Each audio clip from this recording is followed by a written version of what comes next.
So over here, you can see that I have this particular image right here. And let's say what I'm going to do is I'm going to add effect to it. So to do that, let me just go around onto Windows, then onto Dockers, then go to properties for this right here. So once you do that, you can see that the effects is an option right here. So here what I can do is I can choose from different effects right here, just like this. So this is what I have. I can go ahead and change it. And you can see that certain effects are applied right here. You can also go around over here and then you can go ahead and change it out into something else. Like you can go for art style right here, and that particular effect will be applied right here.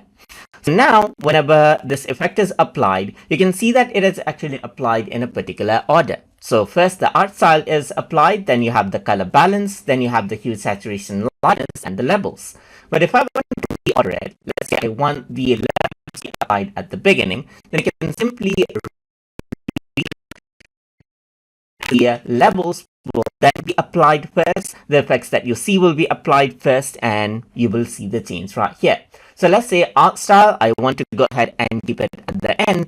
Then what happens is that first levels will be applied, then color balance will be applied, then hue, saturation, and lightness will be applied, and only then the art style will be applied. And you can also go ahead and disable a particular effect if you don't want it by clicking on the I button right there. And this is how you can go ahead and arrange out the bitmap style order as you want.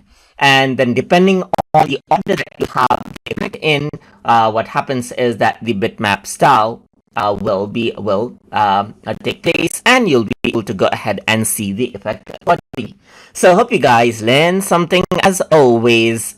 And as always, please like, comment, share, and subscribe.